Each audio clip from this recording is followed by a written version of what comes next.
आमचे नेते, आमचे मार्गदर्शक श्री वामनरावजी चटप, मंचावर विराजमान सर्वच नेतेगण, या कार्यक्रमाला उपस्थित असलेले सर्व विदर्भ प्रेमी आणि मित्रांनो,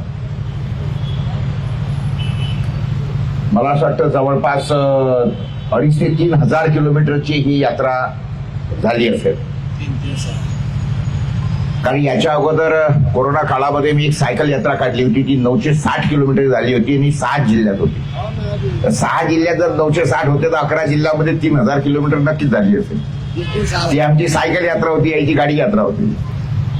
एक लक्षात घ्या, ते सगळं करत असताना, सायकल यात्रा काढत असताना माझ्या लक्षात आलं की मुळामध्ये आमची जी, मगा भाऊनी जसं सांगितलं की आमची काही धोरणं चुकतात.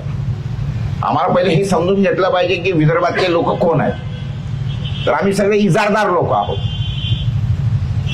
आणि ज्यांच्याकडे पहिले 100 एकर, 200 एकर, 500 एकर, 1000 एकर अशा जमीन, आम्ही काही भिकारचोट लोक नाही.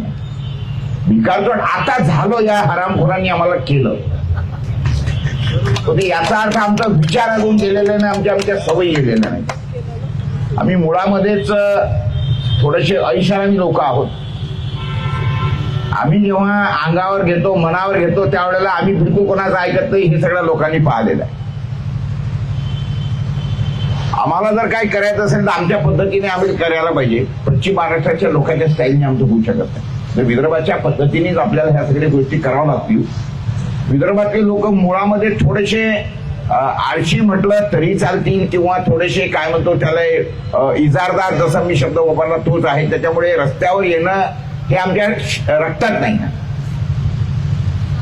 परंतु जेव्हा गरज पडते त्यावेळेला घरादारावर तुळशीपत्र ठेवून घराच्या बाहेर निघणारी विदर्भातली लोकांची दानता, हेही मी पाहिलेलं आहे. काम पडलं तर गोष्ट अशी आहे मित्रांनो, विदर्भाची काय दुर्दशा झाली किंवा काय आहे आम्हाला करायचं, हे इथं सांगणं हा वेळेचा अपव्यय आहे. कारण त्याच्यासाठी आपण इथं सगळेजण जमा झालो आहोत. विदर्भ काय आमचा म्हणजे वऱ्हाड आणि सोन्याची कराड, म्हणजे सोनेरी किनारपट्टी असलेला हा प्रदेश. मी नेहमी माझ्या भाषणात सांगतो की आम्ही सोनेरी किनारपट्टीत का होतो.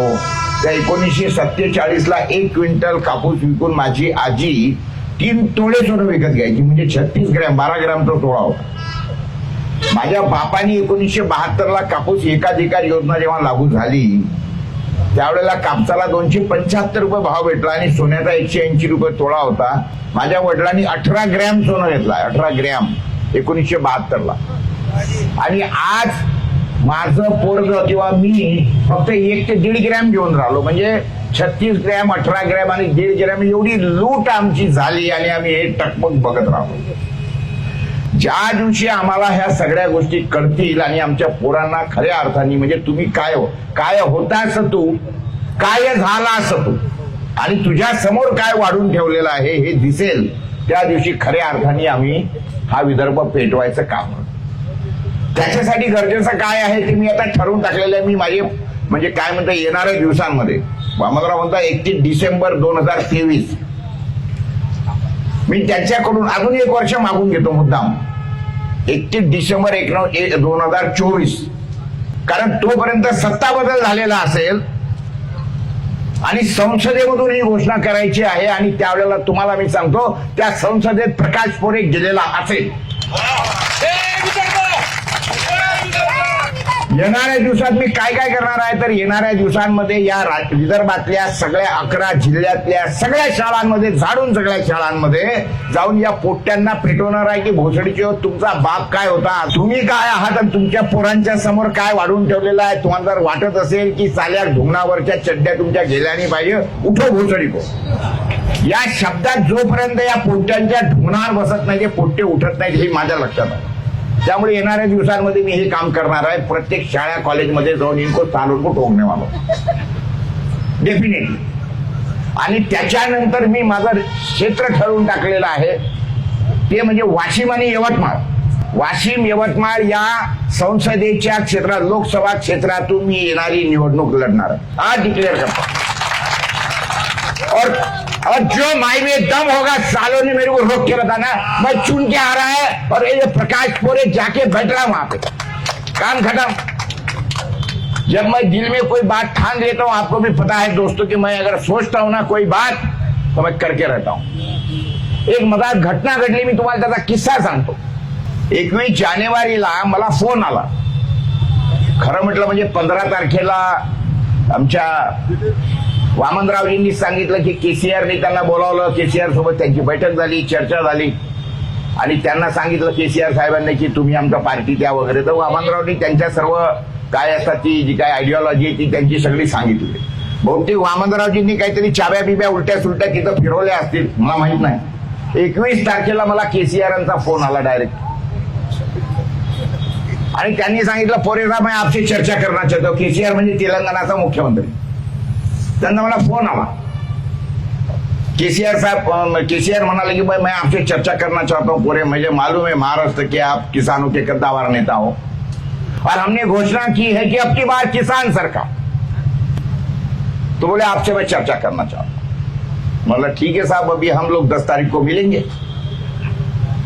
नहीं बोले आप अभी क्या आपका प्रोग्राम, मतलब भाई परसों पुणे जा रहा हूं 23 तारीख को और वहां से मैं कोल्हापुर जाऊंगा लड़की के यहाँ पे। आज क्या कर रहे हो? मैं आज तो अकोला में हूं, मेरे खेत पे बैठा हूं। साहब 1 घंटे में मेरा हवाई जहाज अकोला एयरपोर्ट पे मैं भेज रहा हूं, उसमें बैठ के आप कृपा करके वहां आइए, हम लोग 2 बजे मिलने वाले हैं, 2 बजे मिलेंगे। मग ठीक आहे साहेब, त्यांचं विमान आलं अकोल्यात, मला घेऊन हैदराबादला घेऊन गेलं।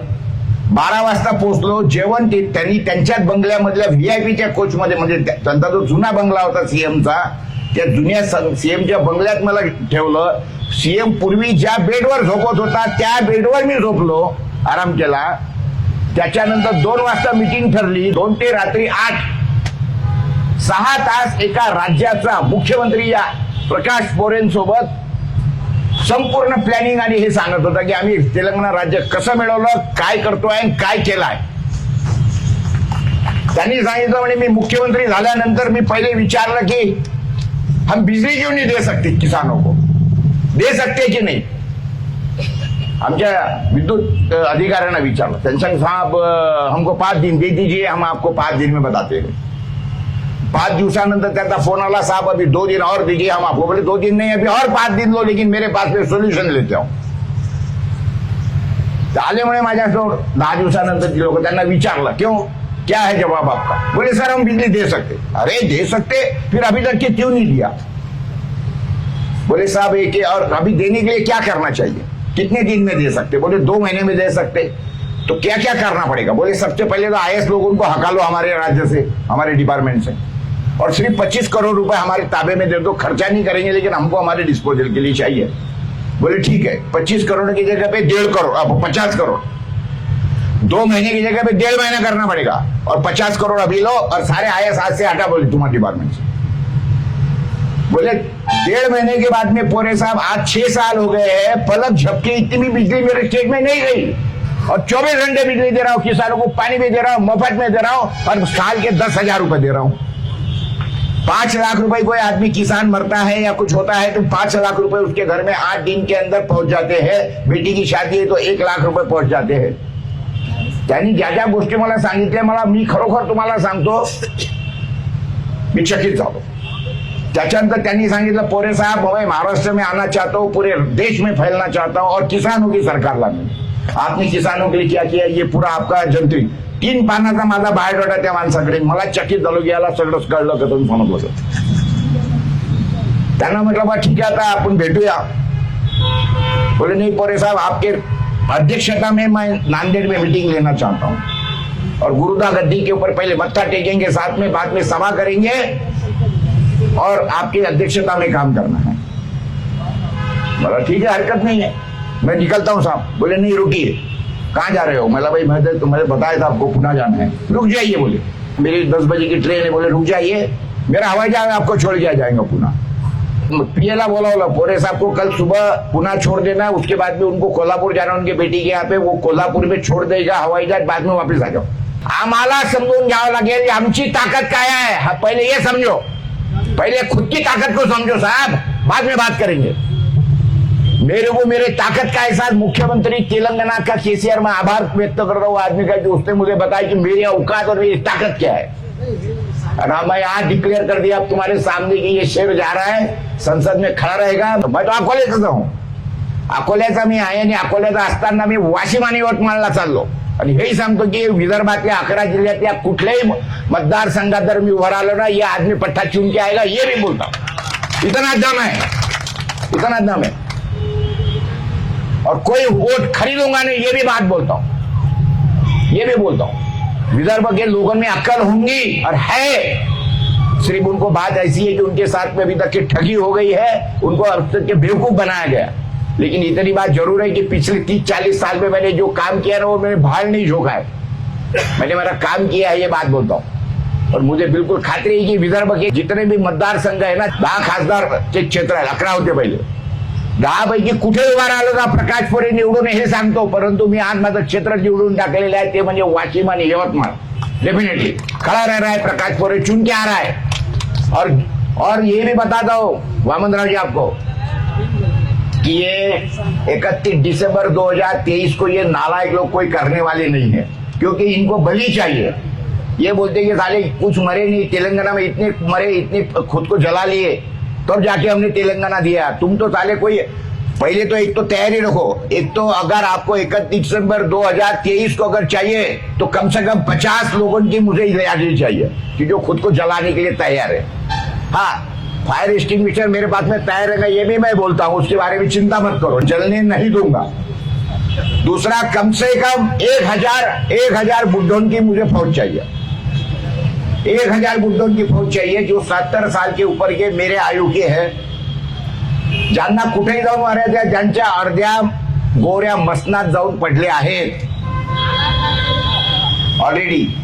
पर घर को भी मारेंगे, उससे बेटर है चलो सालों मेरे साथ में जेल में जाके बैठेंगे, चलो खत्म करो।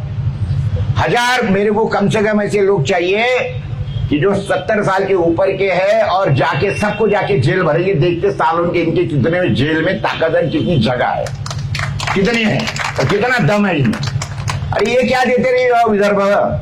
पहली बात तो तुमने हमारे को बेवकूफ बना के, चूतिया बना के हमारे को महाराष्ट्र के साथ में जोड़ा, और हम साले गधे सोचे रहे जब ये हमको जोड़ रहे थे। हम तो पहले स्वतंत्र राज्य थे भाई, और उसके बाद में इन नालायकों ने हमारे को महाराष्ट्र के साथ में जोड़ दिया। तो ये सारी की सारी जो ये बातें हैं, सारी अभी बदलना पड़ेंगी, और ये बदल के रहेंगे, क्योंकि हमको हमारे जो बच्चे हैं और हमारे जो नाती पोती है ना, उनका भविष्य काल अंधकारमय करना नहीं है। क्योंकि वो बोलेंगे साले हमारे दादा और बुढ़े इतने थे, इनको समझा नहीं, उनकी गाली हमको खाना नहीं है, करके हम मरने के पहले विदर्भ अलग करके रहेंगे, ये मैं कसम खाता हूं आपके सामने डेफिनेटली। और अगर 31 दिसंबर 2023 के पहले अगर करना है तो मैं आपको बताया, वो मुझे कम से कम 1000 बुढ़े चाहिए और 50 वो आदमी चाहिए कि जो खुद को जलाने के लिए तैयार है डेफिनेटली। कहाँ जलाएंगे वो भी बताता हूं मैं। ये साला एक आमदार के घर के सामने जलेंगे और उसके बाद में बोलेंगे ये हरामखोर ने जलाया करके हमारे को। तो ये सारी बातें ध्यान में रखिए, आने वाले दिनों के अंदर हम लोगों को ये सारी बातें ध्यान में रखते हुए आगे चलना है, इतना मैं आपको बोलता हूं। और उसके बाद में अगर जरूरत पड़ती है तो आगे का कार्यक्रम मैं बाद में बताऊंगा आपको क्या करना है क्या नहीं करना है। लेकिन 31 दिसंबर 2023 ये पहली ललकार है, और नहीं तो 31 दिसंबर 2024 में तो इनका बाप भी रोक नहीं सकता विदर्भ को अलग करे सिवा। इतना मैं बोलता हूँ, धन्यवाद देता हूँ, और आप सब लोगों को बोलता हूँ कि जितना अभी तक के साथ दिए इससे ज्यादा साथ आने वाले दिनों में आपका लगेगा, इतना बोलता हूँ। वामनराव जी चटप हमारे नेता हमारे को जो भी आदेश देंगे वो सुनने के लिए मैं तैयार हूँ। धन्यवाद।